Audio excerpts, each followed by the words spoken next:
Assalamualaikum warahmatullahi wabarakatuh. Kami dari kelompok 3 ingin mempresentasikan bagaimana cara instalasi Linux pada laptop. Kami di sini menggunakan VirtualBox. Saya di sini bernamakan Muhammad Rifai Abduro. Saya Fauzan Akbar Wijaya. Saya Nathaniel Chandra. Saya Iman Bagis Rahmatullah. Saya Nicholas Salah. Dan saya Muhammad Arif Ardiansyah. Selamat menonton videonya. Oke, di sini saya akan menjelaskan apa sih itu Linux, lalu kenapa kita harus memakai Linux dan apa itu VirtualBox. Linux sendiri adalah sebuah sistem operasi seperti Windows dan OS. Tapi bedanya Linux itu sistem operasi yang gratis. Artinya gratis dan kode sumbernya itu bisa dilihat untuk dimodifikasi oleh siapa aja. Inti dari Linux sendiri itu disebut kernel yang bertugas untuk menghubungkan perangkat keras seperti hardware dan dikaitkan untuk perangkat lunak yaitu software. Jadi tanpa sistem operasi komputer kita itu nggak akan bisa ngelakuin apapun. Makanya kita itu butuh sistem operating system. Contoh operating system berbasis Linux itu ada Ubuntu, Debian, Fedora, Kali Linux dan lain sebagainya. Kenapa sih kita harus menggunakan Linux? Linux itu gratis ya, seperti yang tadi, gratis dan legal. Kalian bisa pakai tanpa harus bayar lisensi apapun. Yang kedua lebih aman, jarang kena virus, terutama jika dibandingkan dengan operating system lain seperti Windows. Yang ketiga itu ringan dan cepat, cocok untuk komputer, laptop atau PC dengan spek kecil menengah. Yang keempat bisa diubah sesuka hati, bisa custom tampilan, fitur bahkan inti sistem. Yang kelima cocok untuk programmer dan server, banyak tools powerful yang udah built-in. Dan yang terakhir komunitasnya yang besar, banyak tutorial dan forum untuk bantuan. Nah, definisi VirtualBox sendiri itu apa? VirtualBox adalah sebuah software virtualisasi yang memungkinkan kalian untuk menjalankan sistem operasi lain di dalam komputer kalian, seperti sedang punya komputer di dalam komputer. Itu aja untuk definisi terkait operating system Linux, fungsi dari Linux dan definisi dari VirtualBox. Selanjutnya akan masuk ke tahap instalasi. Tapi sebelum itu kita akan kasih tahu kira-kira butuh apa aja sih, apa hal-hal yang perlu di-download. Halo guys, kali ini saya akan mendownload Ubuntu dan VirtualBox untuk bahan-bahan menginstal Ubuntu dan VirtualBox. Pertama-tama kita buka library dulu di sini, atau bisa langsung saja dari sini. Lalu kita buka file download. Lalu kita bikin folder di sini supaya file yang kita download tadi lebih rapi. Buka new, lalu folder, lalu sini kita kasih beri nama Linux.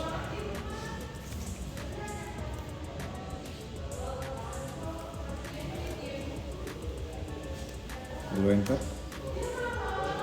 Selanjutnya kita buka Windows, lalu kita akan mendownloadnya melalui Google Chrome. Kita buka aplikasinya. Saya akan menggunakan ini. Lalu saya akan search atau kata kunci yang akan saya gunakan adalah pertama-tama adalah VirtualBox. Ini karena saya sudah mencarinya sebelumnya, jadi langsung saya klik di bagian Oracle VirtualBox, lalu kita klik. Kita tunggu, lalu di sini ada beberapa platform untuk mendownload VirtualBox. Karena di sini kita memakai operating system Windows, jadi kita akan menggunakan Windows Host. Lalu sini OK. Dan file VirtualBox-nya itu akan mendownload sendiri. Selagi kita menunggu VirtualBox untuk di-download, kita lanjut ke Ubuntu. Kita download Ubuntu. Kita sini ketik Ubuntu, download.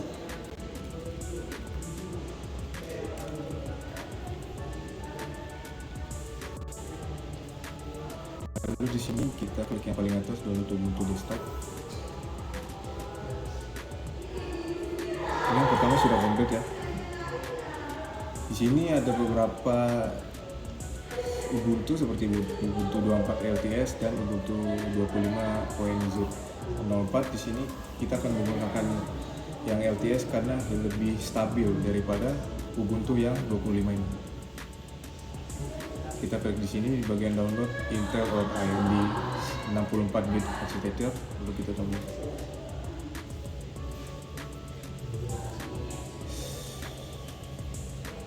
Nanti akan muncul seperti ini, lalu kita klik OK.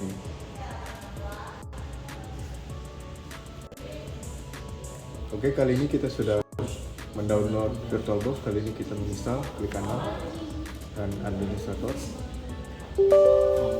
klik yes.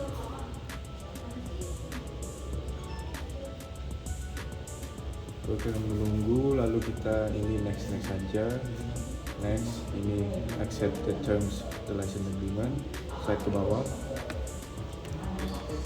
Lalu next, ini next, ini yes, ini langsung next saja.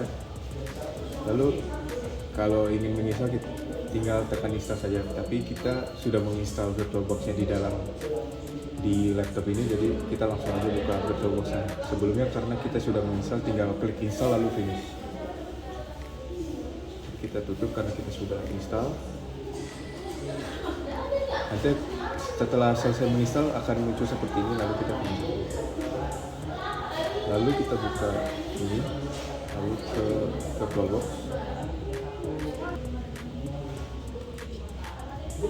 Ini kita klik. Lalu akan muncul tampilan VirtualBox-nya akan seperti ini. Sekarang kita akan memasuki ke bagian cara menambahkan virtual machine-nya. Di sini kita akan menambahkan, kita beri nama Ubuntu UBSI. Ini nanti langsung kita masukkan ISO image setelah kita buat virtual machine.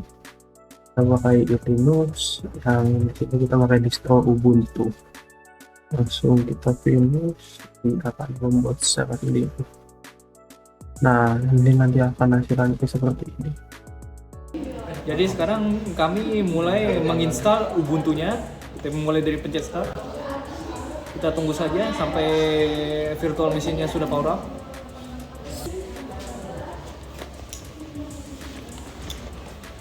Kita pencet ini pop up window-nya. Kita full screen. Kita capture mouse-nya. Kita install Ubuntu-nya. Kita tunggu sampai komen yang berjalan. Ini komennya masih berjalan ya, jadi jangan ditutup langsung. Ini masih jalan di background walaupun hitam semua. Ubuntu-nya sudah load. Loading interface-nya hampir ya seperti Windows zaman dulu. Kita tunggu saja sampai selesai boot up-nya.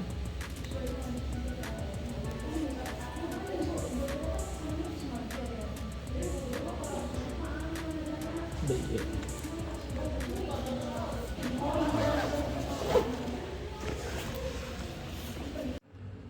Jika sudah sampai tahap sini, kita bisa install Ubuntu. Yang pertama kita pilih bahasa, kita pilih Inggris dulu. Kemudian aksesibilitas, bisa kita langsung next saja. Kemudian keyboard layout, tetap Inggris US karena itu yang standar. Kemudian kita nyalakan wired connection karena kita connect LAN. Jika connect melalui WiFi bisa dipencet yang no itu WiFi devices. Kemudian kita install Ubuntu. Kita tidak perlu try Ubuntu, kita langsung download saja. Kemudian interactive installation, default selection karena extended tidak terlalu kita pentingkan. Kita install third party software untuk grafik dan WiFi. Kemudian additional media format agar kita bisa jalankan MP3, MP4 untuk video dan suara. Kemudian kita install Ubuntu, bisa iris disk dan install Ubuntu agar lebih cepat. Kemudian kita create account kita. Jika sudah create account kita, kita langsung next saja. Kita pilih time zone kita. Kemudian kita review, install. Jika sudah terinstall, kita bisa restart. Dan setelah restart kita login, masukkan password. Kemudian sudah selesai. Ya, sekarang ini tampilan Ubuntu-nya. Dan kita bisa lihat di sini navigation bar-nya ada di samping kiri ya. Biasanya kan kalau di Windows kan ada yang di tengah ya. Nah, di bawah ini ada show apps. Itu kita bisa lihat ada aplikasi apa aja yang bisa di-download.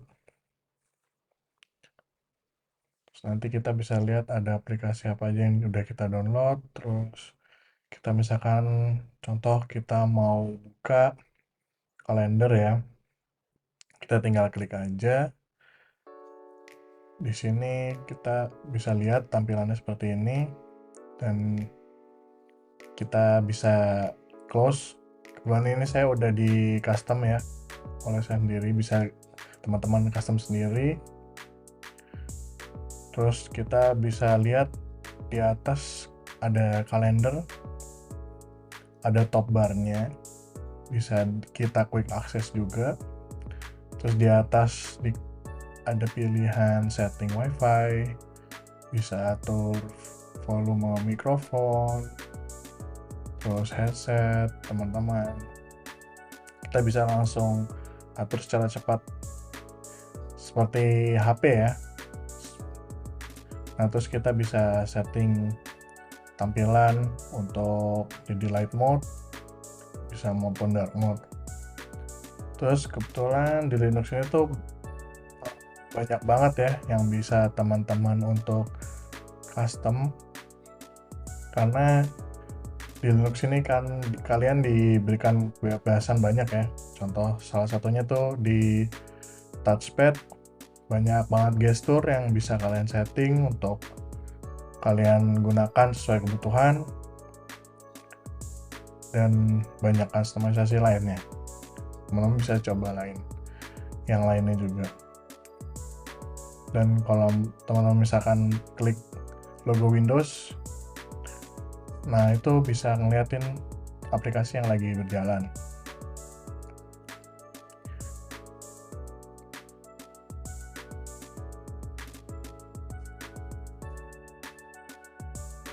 Oke teman-teman, di sini kita udah masuk ke sistem operasi Linux, di mana kali ini kita akan melakukan implementasi terhadap terminal untuk melakukan sistem atau pengoperasian sistem Ubuntu melalui terminal.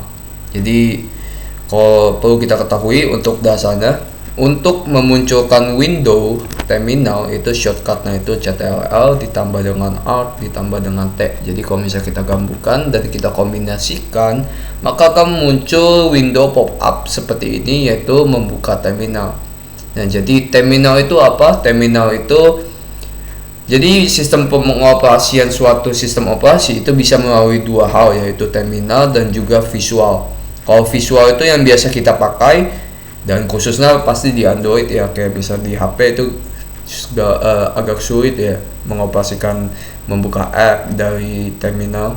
Jadi kita pakai visual, dan sama di Windows juga kayak gitu.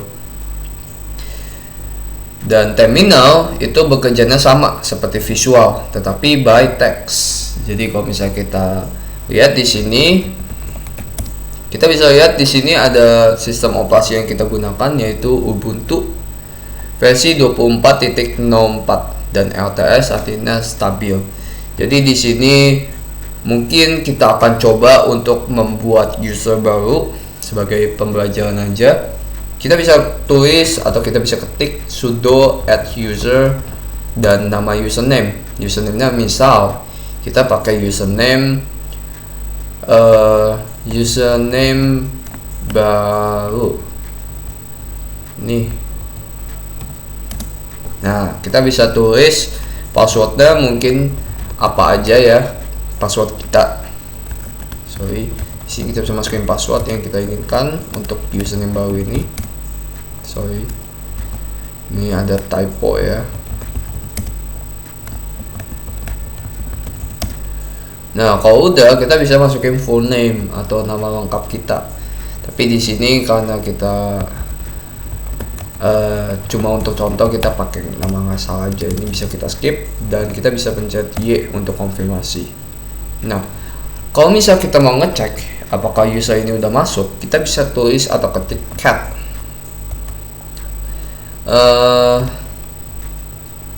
Biasanya itu disimpan di file etc password. Nah, di sini kita bisa lihat apa aja yang udah kita punya. User apa aja kita udah punya. Pertama kita punya unknown, admin baru, admin lama, user 1 dan username baru nih. Nah, ini yang baru kita buat ya, baru nih.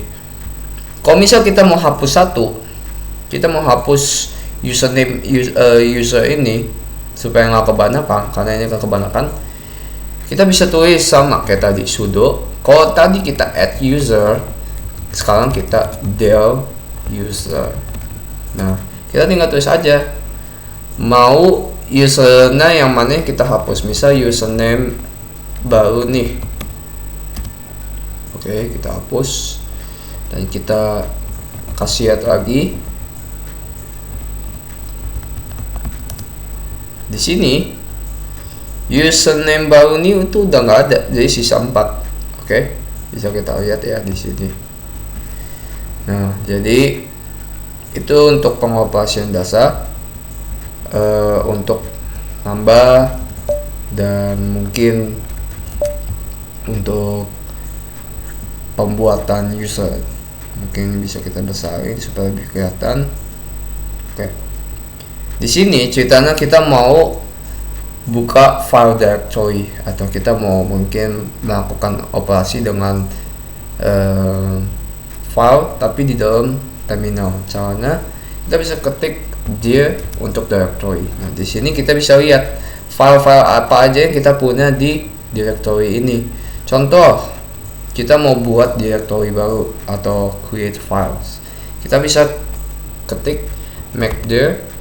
Nah, kita tulis apa user apa nama dari folder yang ingin kita buat. Misalnya folder baru.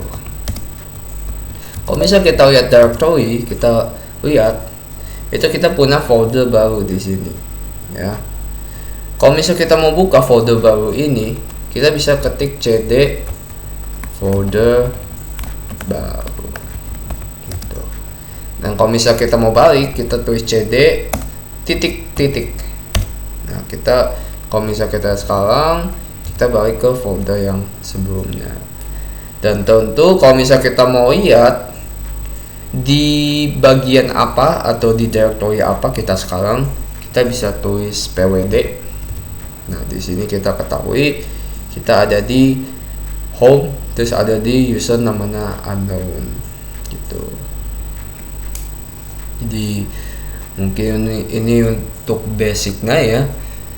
Misal kita mau update, kita punya Linux, kita juga bisa ketik sudo update dan juga sudo upgrade. Sorry, lupa apt.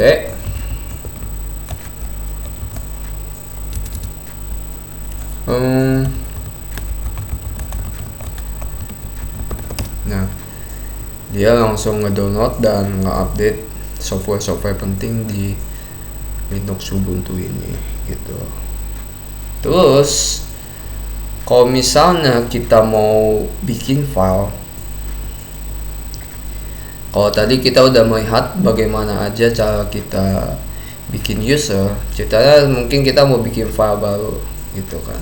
Kita mau bikin sebuah file txt, kita bisa pakai yang namanya touch. Jadi kalau misalnya kita lihat di sini, kita bikin kita change directory dulu, kita buka folder baru, kita bisa tulis touch terus nama file yang ingin kita buat, misalnya text.txt. Kalau bisa kita lihat di sini, kita punya sebuah file baru namanya text.txt, dan misal kita mau hapus, kita tinggal tulis rm, atau artinya itu remove ya, remove misal text.txt. Kalau bisa kita lihat teksnya udah nggak ada, dan mungkin kita bisa buat lagi. Misal kita mau pindahin teks txt ini ke folder lama, kita buat dulu folder lamanya, folder lama. Nah, kita udah buat nih folder lama. Sekarang kita lihat dulu, kita punya folder baru dan juga folder lama. Kita mau pindahin yang teksnya ini, yang file teksnya ini dari folder lama, folder baru ya, sorry, cd folder baru ke folder lama. Oke. Nah, caranya adalah kita menggunakan yang namanya move. Kita move dari, kita pilih teksnya, misal teks ini kan nama filenya text.txt, kita pindahin ke kita tulis nama directory yang ingin kita pindah, misal folder lama. Sorry, ada typo ya di sini, typo unknownnya.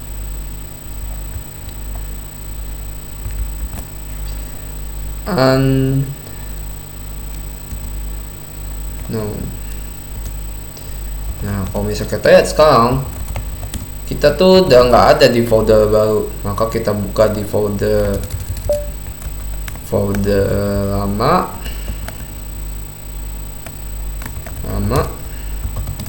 Nah, teksnya ini udah pindah di folder lama, dan kalau misalnya kita mau ngecek, misal kita ada tulis typo, kita bisa pakai move juga. Kita move text.txt, kita ubah nama mungkin jadi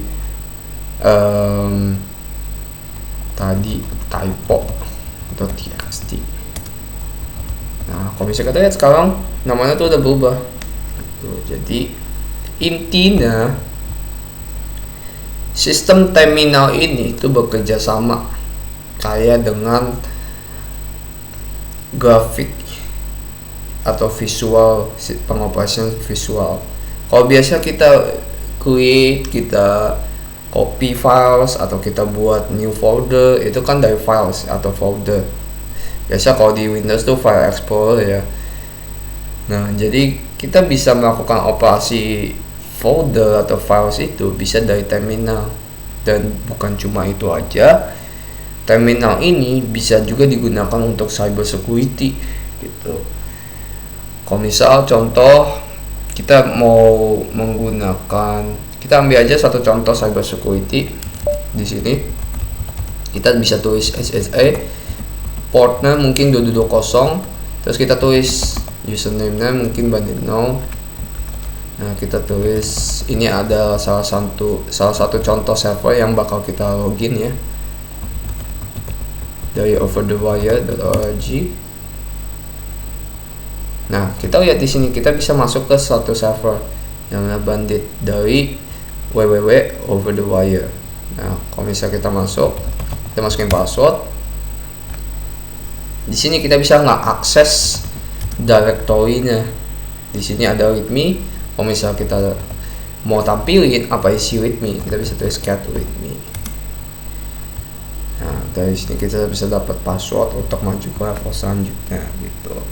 Jadi terminal ini sangat berfungsi dan sangat penting ya di sistem operasi Linux manapun, dan mungkin ini jadi incaran bagi para programmer untuk menggunakan Linux karena terminalnya itu lebih kompatibel dan lebih baik dibanding sistem operasi lain baik macOS maupun Windows. Jadi kesimpulannya, Ubuntu ini adalah sebuah sistem operasi yang basisnya itu friendly user, tetapi tidak menutup kemungkinan untuk digunakan di tingkat yang lebih expert atau di tingkat yang lebih profesional.